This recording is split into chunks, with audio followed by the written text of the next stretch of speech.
There's one thing we do well together. It is fight. We will win the right to govern Ermac as we once had governed Outworld. And we will rule for the benefit of all.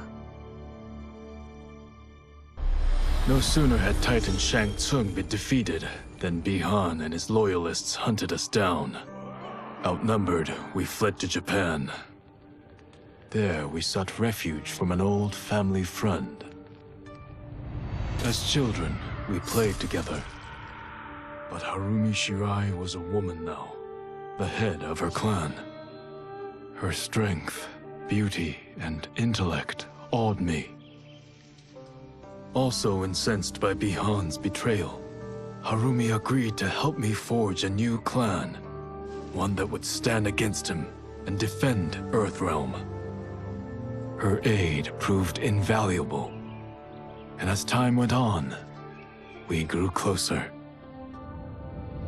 To honor Harumi and pay respects to my new bride, I named the clan after her, calling it the Shirai Ryu. Now the battle against my brother begins in earnest. The Shirai Ryu won't rest until Bihan is defeated and the Lin Kuei's honor restored.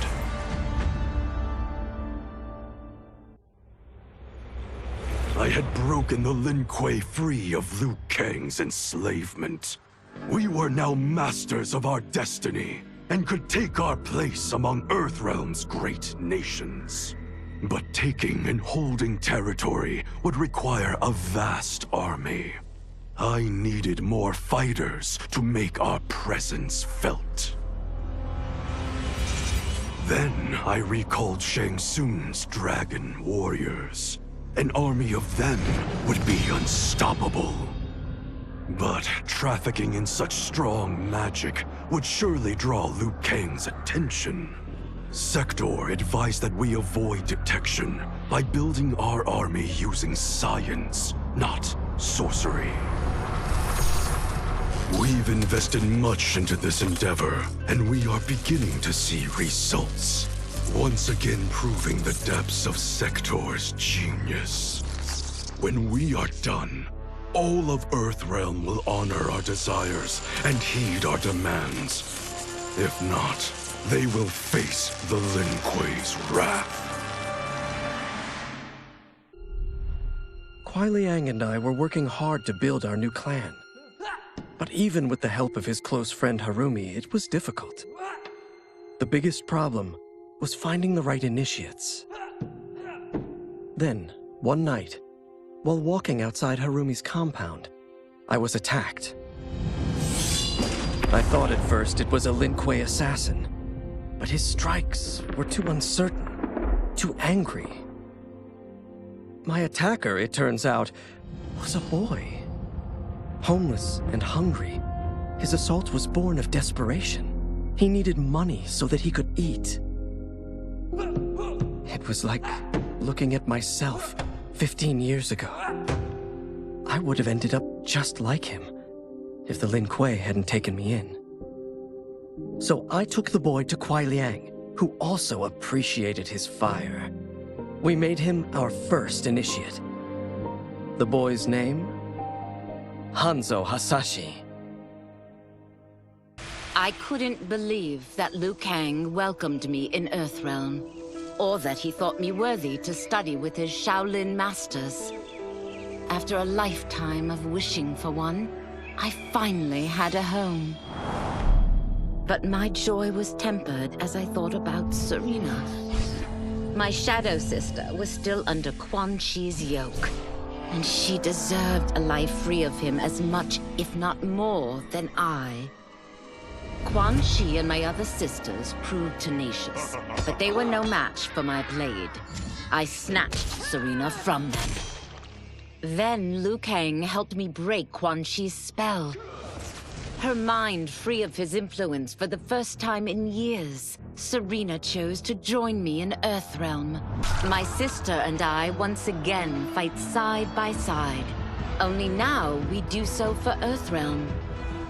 Together, we have formed the Order of Light.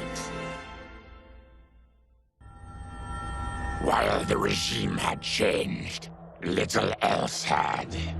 My people still suffered in silence, ignored by the rest of Outworld. Though now I knew Empress Melina's secret, that she was also afflicted with Tarkat. If anyone would help, it would be her.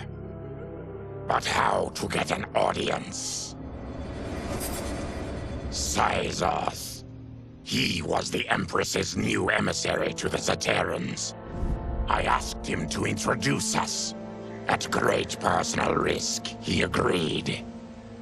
And as I'd prayed, the Empress was willing to meet. Even better, she would visit the colony. She was shocked to see how we lived. She moved quickly to provide for our care and comfort. Thanks to the Empress and Syzoth, we Tarkatans are no longer pariahs. Until our disease can be cured, that will do. I wasn't looking for allies against the Yakuza, but I found one in Special Agent Jackson Briggs. He'd heard gangsters plotting to kill me on a wiretap and came calling, hoping I'd be his informant. We planned to part ways when we got the job done, but then Shang Tsung showed up to steal Sento. Needless to say, Jackson had questions.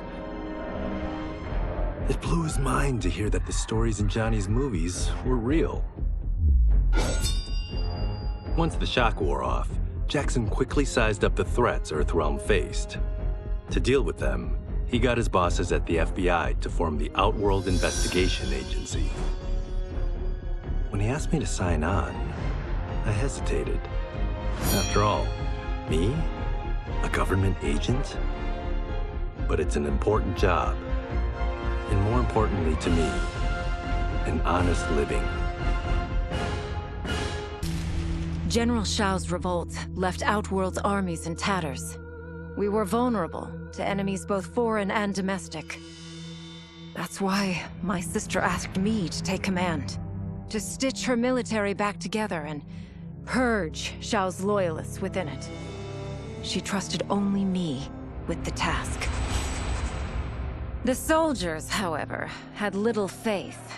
They thought me a spoiled dilettante, unprepared and unfit to serve. That I could fight mattered little. All that mattered was that I wasn't one of them. I finally earned their loyalty by orchestrating an epic victory over Shao and his rebels. Though the general himself escaped, his forces were smashed. For as long as I am able, I will lead the Empress's armies in defense of Outworld. Through strength, we will achieve peace. Until recently, I hadn't met Li Mei, but I had heard the stories. How the Umgadi's matron superior blamed her for not preventing Emperor Jared's murder. How she quit in disgrace rather than accept punishment. But those stories didn't fit the woman I now knew. Li Mei would never have been so negligent. Eventually, I uncovered the truth. The failures and mistakes which led to the Emperor's murder, they resulted from poor decisions made by the matron superior themselves. They made Li Mei their scapegoat. When the Empress found out, she wanted the Umgadi disbanded. But I convinced her that it could be reformed. To make sure it did, she put me in charge. I am humbled by this sacred responsibility.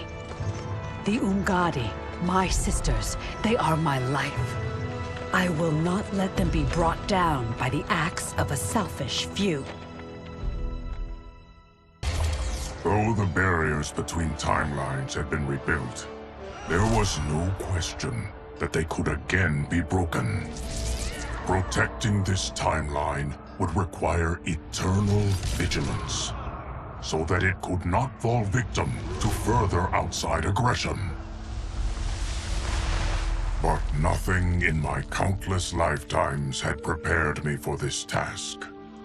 In none of them had multiple timelines ever coexisted.